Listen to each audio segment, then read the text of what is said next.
LaunchLeft podcast. And we're LaunchLeft. Hello, everyone. I'm Bartress Strange. This is a LaunchLeft artist takeover. I'm like really pumped to be here with my friend and drummer and musician that I admire in many ways, Jordyn Blakely, who's got a band called Smile Machine. Jordyn, tell us about your band and you as a human being. I'm really excited. Thank you. I played most instruments on the EP except for keyboards. I had a few friends play some keys, but it was just a pile of songs that I'd been sitting on and trying to finish. I have enough to put out an EP, so it was something I was working on in the beginning of 2020, and then it took most of 2020 to finish everything remotely or recording myself. It just became this weird journey, and I think it ended up being the perfect timing for it to come out because now we've played some shows and it's been so fun. And usually like playing drums feels more comfortable to me, but now playing guitar and being in the front is starting to feel comfortable, which is unexpected. So it's been like nice to get to know myself in a new way. I definitely understand that. You did most of this during 2020, so it's a pandemic record, a Nini record that you were like, you self-produced a lot of it, like playing everything and writing everything. Was this your first time like recording yourself? And if not, what was like the process like where did you track drums? Where did you track guitars? Like just personally, I'm interested because I like to record myself sometimes too. Yeah, I can see. Yeah, I recorded the drums in like a practice space on Stanhope in Bushwick. And so we just did that one day. I like made scratch tracks to a click and just played the drums over it. That was kind of my favorite part. Just, I felt like the most confident doing that. And then I tracked the bass the weekend after that. So I hadn't even like, written bass parts. I hadn't like really thought that far ahead. So I wrote the bass parts for the song that week and then tracked that weekend, the following weekend.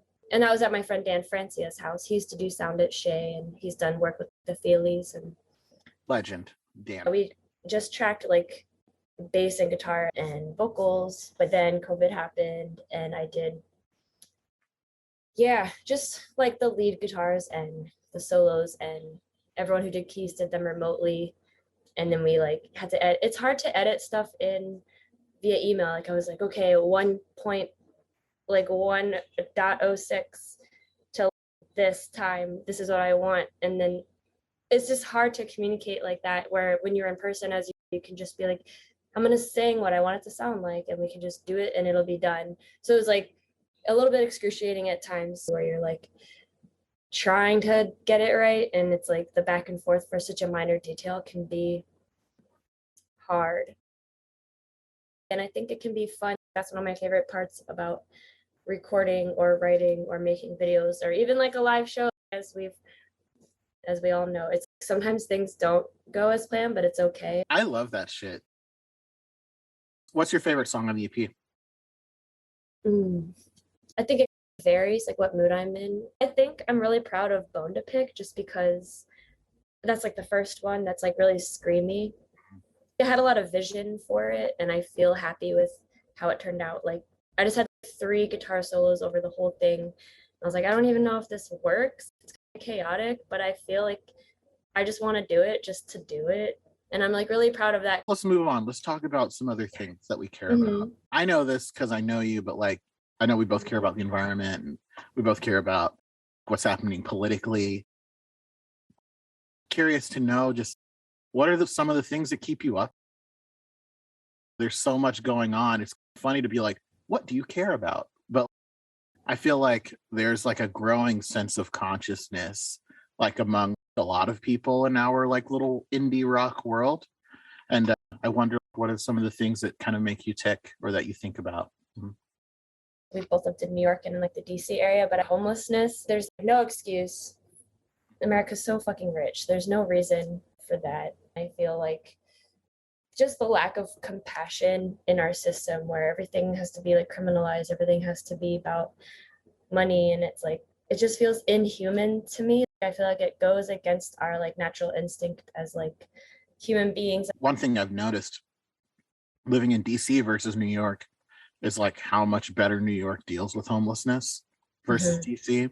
I think it has something to do with the fact that it's not a state and there's a lot of money that I don't think the city government can like allocate the way it wants to or something. I don't know all the rules, but I know that like in New York, like there was like a community that it was like when the winter came, everyone in New York knew homeless people needed a place to stay. Like it's like all over the radio, it's all over the news, like where the shelters are, people need to go.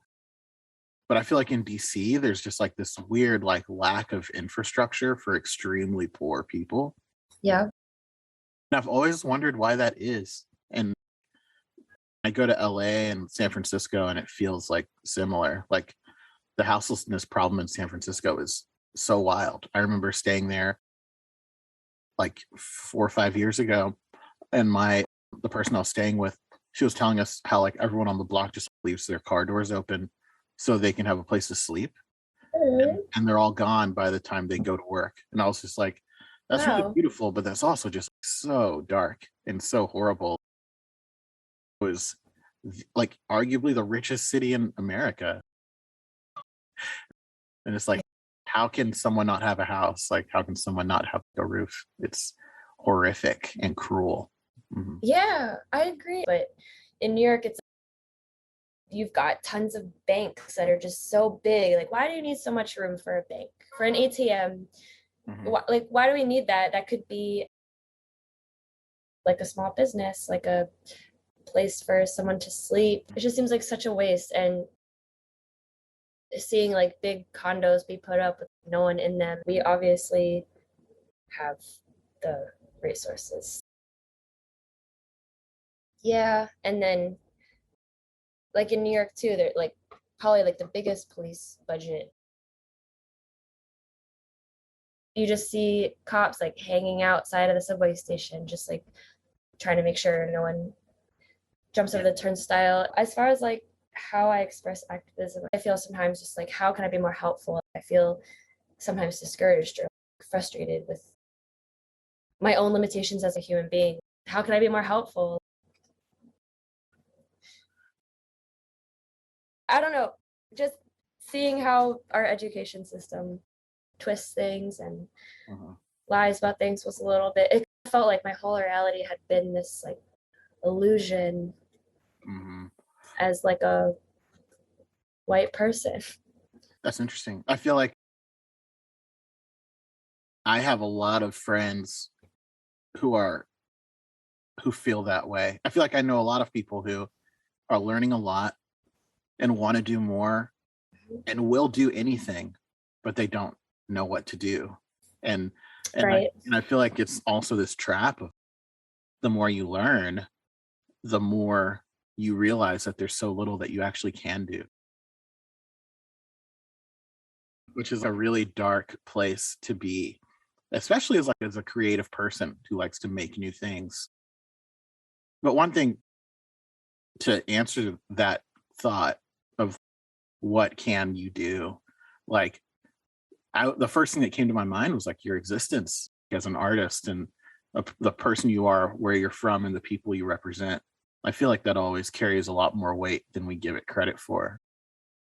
You're an ambassador there's so much history within you and so many opportunities to change history just by like how you live your life. And I feel like I make stuff too. Like I make records and you make records, and a lot of our friends are always putting things out into the world. And I feel like of all people, we have the biggest impacts and the most opportunities to do something that could inspire people to do something differently. And I think you do that, and I'm honored to know you. I think you're right. If you do something nice for somebody, maybe they'll be more inspired to do something nice for somebody. Like that domino effect of I'm just gonna try to, yeah. Well, I think ultimately, like I said, all these problems, the more you learn about them, the bigger they seem, and the more impossible it seems to affect them directly. But really what we want is a completely different world and a completely different system. We don't want anything that we've had.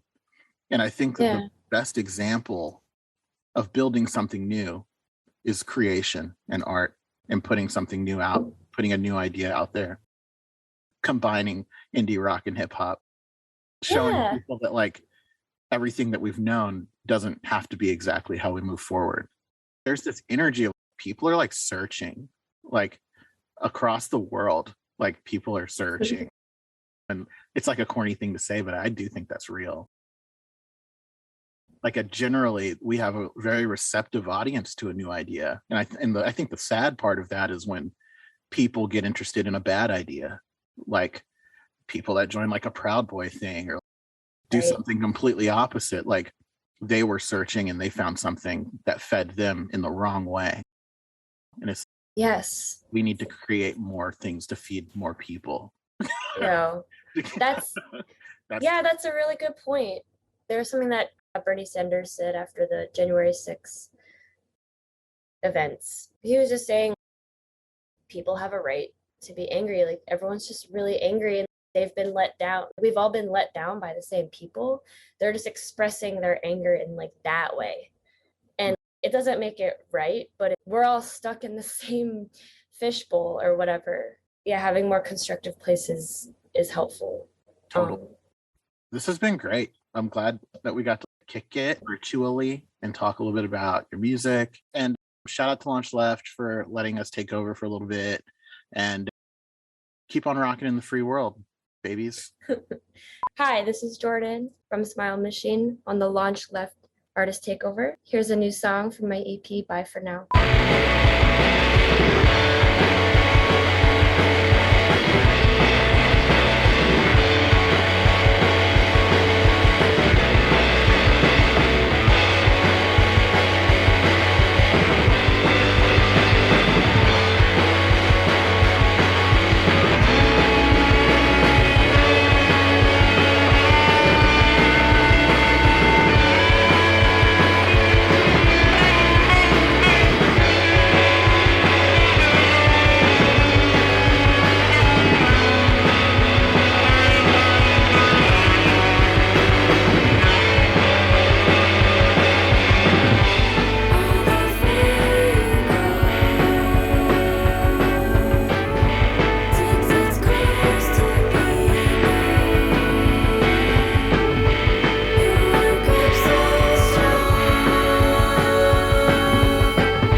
LaunchLeft aims to create an intentional space that highlights and empowers all artists for whom radical creativity is not a choice, but a necessity.